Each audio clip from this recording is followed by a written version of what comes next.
Would I buy XLM in the bear market? This one is a challenge because when I started this series, I laid out some rules, some ground rules for whether or not I would buy a cryptocurrency, and XLM breaks one of those key rules. And so what is that rule? And then why would I still be willing to buy this cryptocurrency? Well, all right. If the next upcoming euphoria phase, whenever that may be, is a cryptocurrency's third or fourth cycle, the big question that I want to ask myself is, did that cryptocurrency put in a higher high and a higher low each progressive cycle? And if yes, my answer is likely yes. If no, my answer is likely no. And looking at the chart for XLM, you can see quite clearly that it did not put in a higher high in 2021 than its January of 2018 peak. And so why then would I be willing to break that rule when I'm very much unwilling to break it for other things? It's simply this. I believe that XLM is how do I say this? It's suffering from the SEC lawsuit with XRP with Ripple. And so it is also, in my opinion, being suppressed. I think that if that lawsuit with Ripple had not happened, that we would have seen a higher high put in for this cycle, because XLM is very much like XRP. There is a difference for sure between those two. XRP, when I think XRP, I think more corporate. When I think XLM, I think more individual. And here's the deal, guys. If you care at all about justice in this world, if you care at all about third world countries, about poor people, I remember when I was a kid seeing all those starving children in Africa and wanting to give all my money to them. That's not quite the solution. There's a really good book that covers this, When Helping Hurts. It's not, you just don't throw away money, throw money at people and expect things to get better. It's that you give them opportunities. You give them opportunities to create better lives for themselves. And this is what XLM is aiming to do. I'm thinking third world. Did you know that in third world countries, people don't have access to basic things like banking?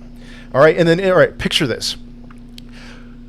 In these third world countries, did they ever have home phones? No, they didn't. They went from not having any kind of phones straight to cell phones. They just skipped the home phone market. That never happened. And the same thing is going to happen with banking for them. They don't have access. About 60% of people in third world countries cannot, if they wanted to, they can't even open a bank account. And what XLM and other cryptocurrencies are aiming to do is give them access to banking in ways that they never had before. So they're going to skip, just like they with phones, they're going to skip over from no access to banking to the future, which is cryptocurrencies. And XLM is very much a part of that. And so personally, as far as my heart is concerned, you're not going to hear me say this much, but this is a cryptocurrency that must succeed. And in my opinion, it is a cryptocurrency that will succeed. And it's just, as of right now, something that's being held down by nonsense. Okay? So XLM, in my opinion, is going to do just fine. What's the deal with XLM? Just think about it like this. Trying to send money from a third world country to another third world country is an absolute nightmare. XLM helps with that. All right, and if you want to read more on your own, CoinMarketCap gives an excellent description of that. And so what else do we need to consider when we're thinking about XLM? How far down is it from its peak? So it peaked at, around 80 cents or so. It wicked up to 80 cents last cycle, and now it's down to 11 cents. So it's down about 85% or so, 86, 87%, something like that. And it can go down lower. It probably will go down lower. So this is not a cryptocurrency that I would buy right now, but I really do. I expect a higher high for XLM next cycle. I don't think it's going to be one of these things where if we were to draw a trend line here, trend line down, and then go up to 50 cents next cycle. I think that it's going to break through that 80 cent barrier and put in a higher high next cycle. And so here we are, from 11 cents to 80 cents, we got about an 8x, 7-8x, and that's great. Another thing that has me excited about potentially buying this is their tokenomics. So it says it here, I missed that part. Let me just do a Control F real quick, tokenomics, and we can see the native token of the Stellar Network is Lumens or XLM. XLM helps power up the entire range of operations of the blockchain network. During launch, around 100 billion XLM tokens were created. As previously mentioned, XLM has a fixed annual inflation rate of 1%.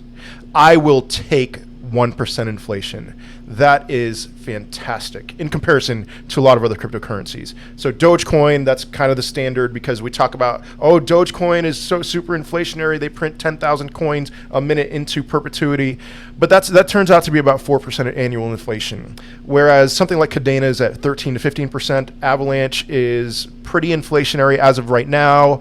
And other cryptocurrencies that I've reviewed, Cosmos is 7 to 20% forever, and here we have XLM. XLM's not too bad, 1%. I mean, 1%. As of right now, I think Bitcoin is more than 1%. Of course, eventually that's going to flatten out and it's going to be much less than 1%, but I'll take 1%.